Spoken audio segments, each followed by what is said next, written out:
C'est pour ça que parfois, le mieux, c'est sur sa palette de se simplifier le travail. C'est pour ça que si vous placez, vous voyez, les couleurs ont une valeur. D'accord ?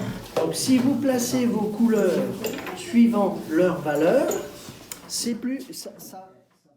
Je suis immobile, nu, exposé.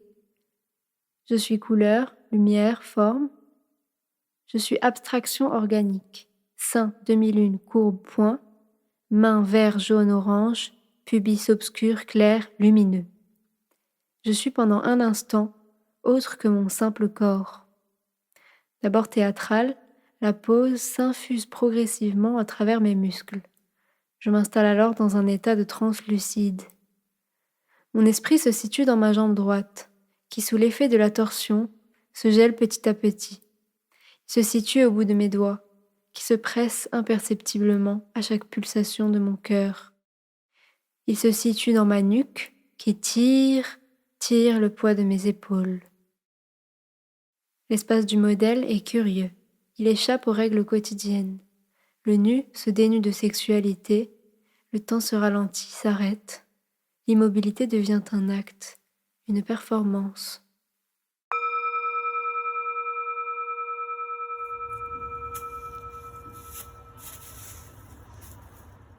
Quels sont ces espaces qui immobilisent le corps ?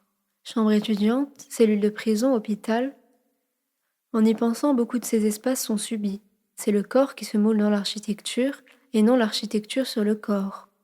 On pense alors aux espaces premiers, œufs, chrysalides, placenta. Ils enrobent au plus près l'organisme qui s'y trouve. L'espace peut-il se mouler sur le corps ? Reste-t-il ainsi espace ? En tout cas, comme un espace, un moule se construit dans un temps, le temps d'une immobilité. Le corps est alors le coffrage du moule, c'est le contre-moule qui fait espace. Vient le temps de décoffrer. Révéler le vide. Au milieu de la forêt se trouve le squelette nu d'une cerf ayant subi l'épreuve altérante du temps. Dépourvu de vitres, brouillé de toutes parts, la faune et la flore s'en est totalement emparée. Pour pénétrer en ce lieu, il faut descendre 3 marches. On se trouve alors plus bas que le reste du monde. En plein milieu de l'agitation, la serre isole tout de même. Je m'y installe pour effectuer chaque jour 90 minutes d'immobilité allongée sur le dos. Cet acte répété devient un moment de contemplation du ciel se découpant dans les lignes de l'édifice. Chaque jour, je rajoute des objets.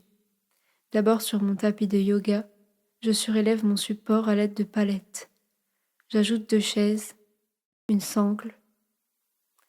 Tout devient bleu. Les nattes sont disposées géométriquement sur le lit. Le support de mon corps immobile se trouve en lévitation, suspendu à 20 cm du sol.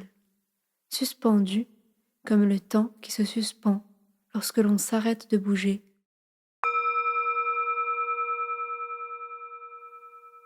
J'arrive devant Italie 2.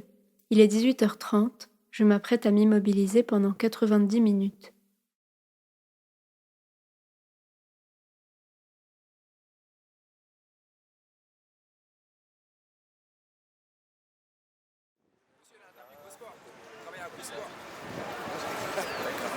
C'est pour l'information.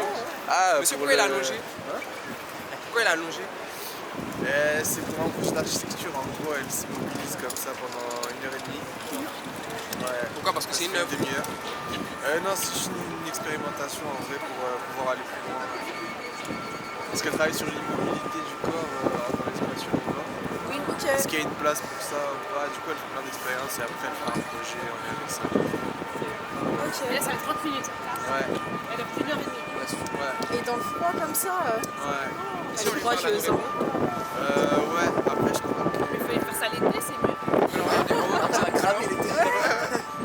Ouais, elle est pressée, hein, l'année avance quoi. Ouais. Tu peux la checker, wesh, bien ou pas bien? C'est quoi? Tu peux la checker? Non, mais attends, Bien ou pas bien? non, franchement... Elle est immobile, mais elle est vivante. En réalité, en m'allongeant de la sorte, je m'extrais.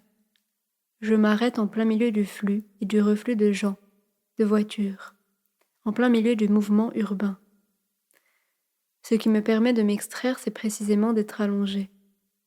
Je ne vois pas les gens, pas leur tête, pas leur expression, pas leur stupeur. Je suis en plein milieu du mouvement, et c'est en plein milieu du mouvement que je me soustrais au mouvement. Il n'y a que 3 choses qui me séparent du reste du monde. Mes habits, mon tapis et le cercle imaginaire autour de moi que les gens ne franchissent pas.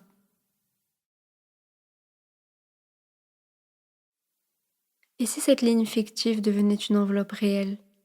Un lieu sûr, un refuge mental, une chapelle, une coupole, un marabout, une niche, un œuf, une chrysalide, un monument à mon corps immobile.